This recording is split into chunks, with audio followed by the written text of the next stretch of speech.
இப்போ நம்ம friends night டின்னருக்கு முட்டை கிரேவி தான் செய்ய போகிறோம். ஃபஸ்ட் நம்ம முட்டையை வேக வச்சு தனியாக எடுத்து வச்சுக்கலாம். அடுத்து நம்ம அடுத்த அடுப்பில் வந்துட்டு வெங்காயம், தக்காளி, கருவேப்பிலை, கொத்தமல்லி அதெல்லாம் போட்டு நல்லா வதக்கி விட்டுக்கலாம். வதங்கட்டும். நம்ம தக்காளியை குத்தி குத்தி விட்டுடலாம். அதுக்கு பச்சை வாடகை போன் ஊற்றி நம்ம இறக்கிடலாம். அடுத்து நம்ம கொஞ்சம் தண்ணி ஊற்றிக்கலாம். தேவையான அளவு தண்ணி. சில்லி பவுடர் போட்டுக்கலாம் தேவையான அளவு. கரம் மசாலா போட்டுக்கலாம். சிக்கன் மசாலா போட்டுக்கலாம். இப்போ நம்ம அதை கிண்டி விட்டுடலாம். எல்லாமே உங்களுக்கு தேவையான அளவு போட்டுக்கலாம். அடுத்த நம்ம இன்னும் கொஞ்சம் தண்ணி ஊற்றிக்கலாம்.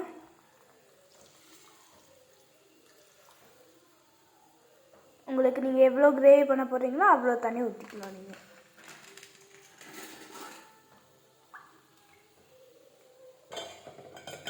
அடுத்து நம்ம ஒவ்வொரு முட்டையை எடுத்துடலாம். அப்புறம் முட்டை எடுத்தாச்சு. உரிக்கணும்.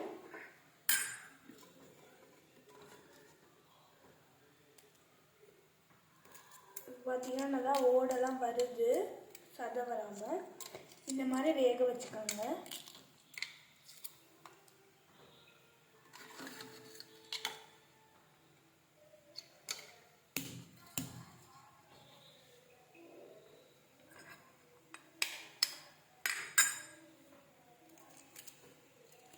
நம்ம இந்த மாதிரி செஞ்சு சாப்பிடும்போது உங்கள் வீட்டில் இருக்கவங்க எல்லாருமே இன்னும் செஞ்சுட்டாங்கன்னு கேட்டுகிட்டே இருப்பாங்க.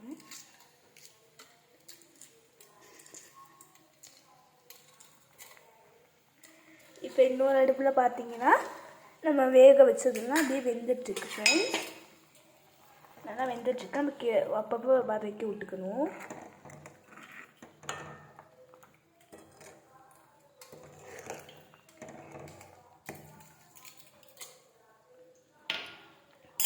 இப்போ நம்ம முட்டையெல்லாம் எடுத்தாச்சு.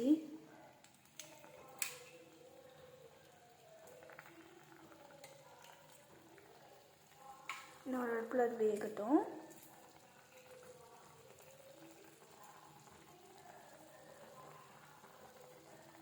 நல்லா அப்படி கொதி வருது பாருங்கள். நல்லா ஆவி பறக்கணும்.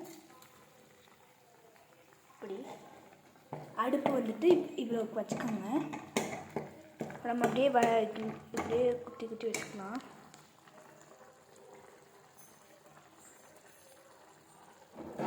நல்லா வேகட்டும். இப்போ முட்டையில் வந்துட்டு கிட்டா போட்டுக்கலாம். ஒரு முட்டை வந்துட்டு நமக்கு வரல. இப்போ குழம்புல போட்டுடலாம் முட்டையெல்லாம்.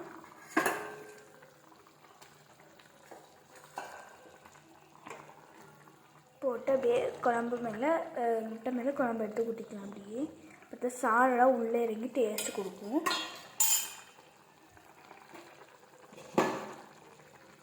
நல்லா வேகட்டும் ஃப்ரெண்ட்ஸ். ஃபஸ்ட்டு இப்போ நம்ம தட்டு போட்டு மூடிடலாம். அடுத்து நம்ம வந்துட்டு சப்பாத்திக்கு மாவு பிசைஞ்சு வச்சாச்சு. 8 சப்பாத்திக்கு மாவு பிசைஞ்சு வச்சாச்சு. உங்களுக்கு நீங்கள் வந்துட்டு மைதா சப்பாத்தி போட்டிங்கனாலும் டேஸ்ட்டாக இருக்கும். எந்த சப்பாத்தி போட்டிங்கன்னா டேஸ்ட்டாக இருக்கும் ஃப்ரெண்ட்ஸ். அது நம்ம கொத்தமல்லி கழுவிட்டு உரிச்சு போட்டுக்கலாம். லாஸ்ட்டாகவும் போட்டுக்கலாம், இப்போயும் போட்டுக்கலாம். உங்களுக்கு எப்போ தோணுதோ அப்போ நீங்கள் போட்டுக்கலாம். அப்படி கொதி வரும் ஃப்ரெண்ட்ஸ். அந்த ஊற்றி நம்ம கொத்தமல்லியை பிச்சு போட்டுக்கலாம். கொத்தமல்லி இல்லைன்னா புதினா கூட போட்டுக்கலாம். ஓகே ஃப்ரெண்ட்ஸ், இது கொஞ்சம் வந்துட்டு நல்லா ரெடி ஆகட்டும்.